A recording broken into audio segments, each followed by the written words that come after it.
नमस्कार दोस्तों, आइए सुनते हैं आज की कहानी। नए नवेले दामाद को आईना। अपने ही पति द्वारा चोरी का इल्जाम लगाए जाने पर सुवर्णा सन्न थी।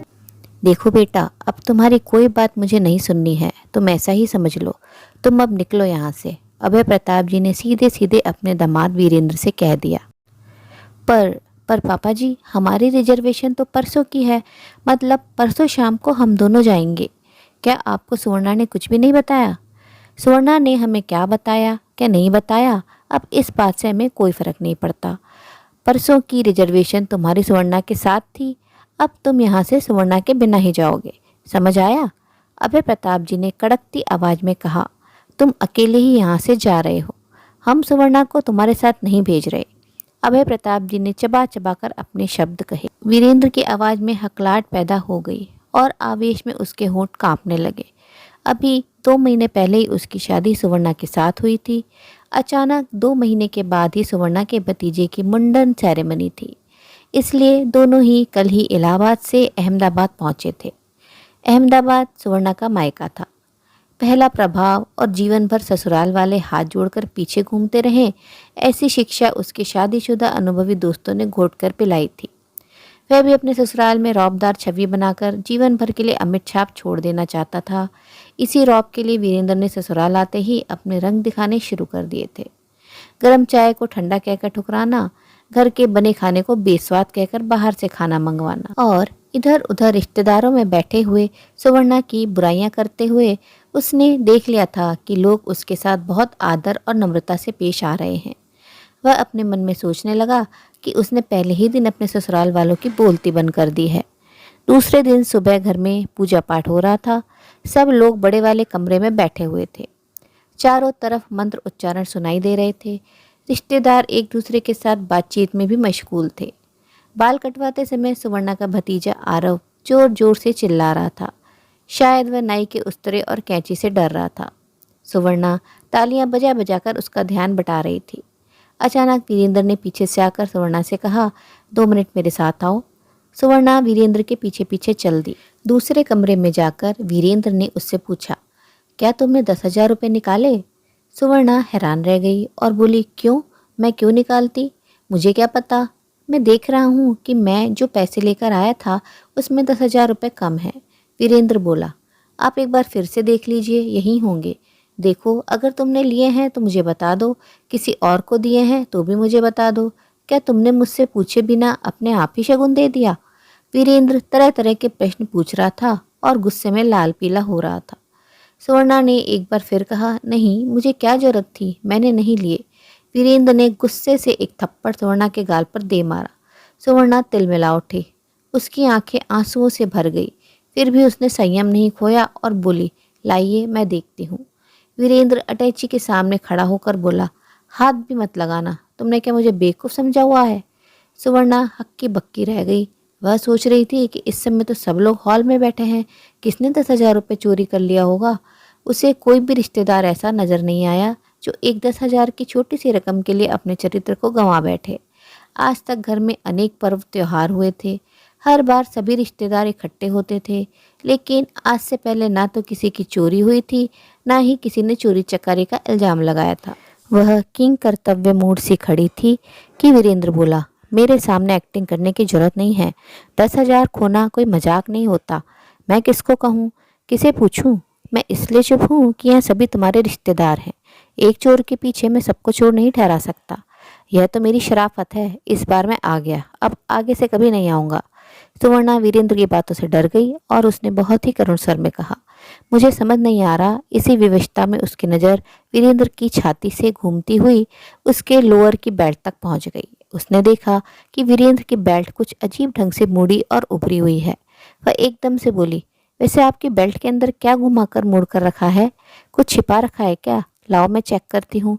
वीरेंद्र 2 कदम पीछे हट गया और बेशर्मों की तरह हंसने लगा और बोला, मैं तो मजाक कर रहा था। ऐसा कहकर उसने अपनी बेल्ट में से छिपाए हुए 10,000 निकालकर मुट्ठी में भींच लिए और कहा, डर गई ना? मैं तो मजाक कर रहा था।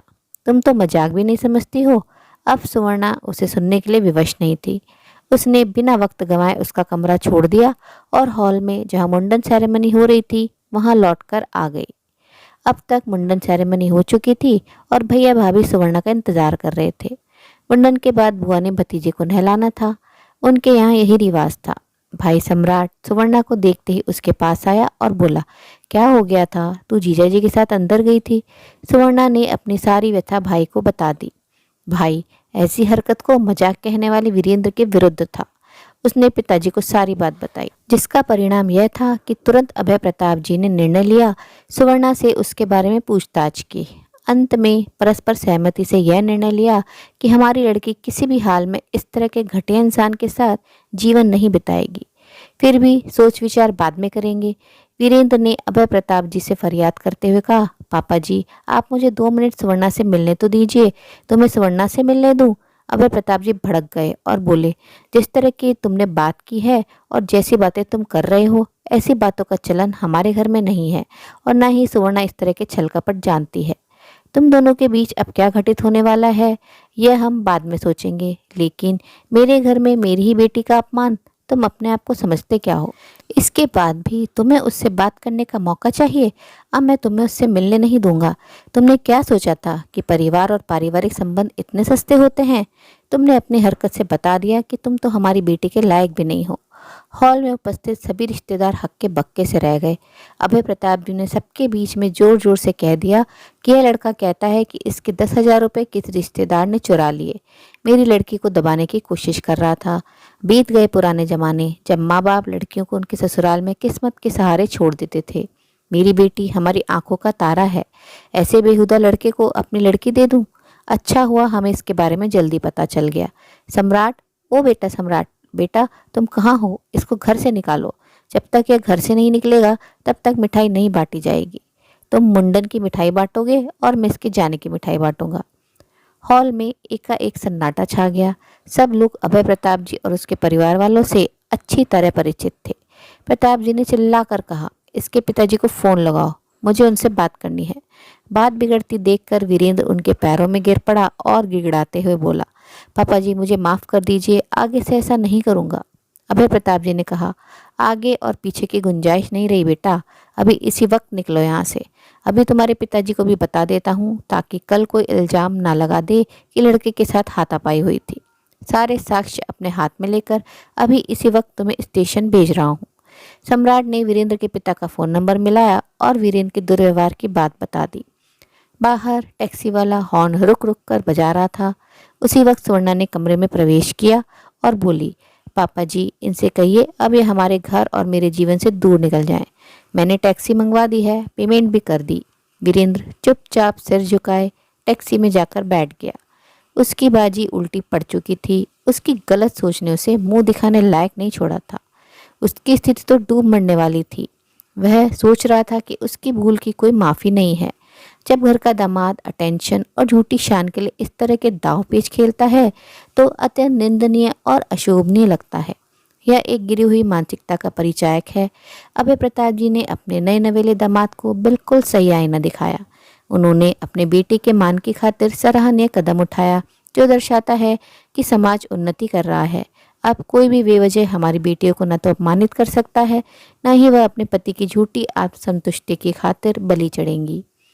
उम्मीद है दोस्तों कहानी पसंद आई होगी। कहानी अच्छी लगी तो अपनी राय कमेंट बॉक्स में ज़रूर साझा करें और अपने मित्रों और प्रियजनों के साथ भी शेयर ज़रूर करें। आपसे अनुरोध है, अगर आप चैनल पर नए हैं तो ऐसी ही नई नई जीवन से जुड़ी कहानियाँ सुनते रहने के लिए चैनल को सब्सक्राइब जरूर करें। कहानी अंत तक सुनने के लिए आप सभी का दिल से बहुत बहुत शुक्रिया।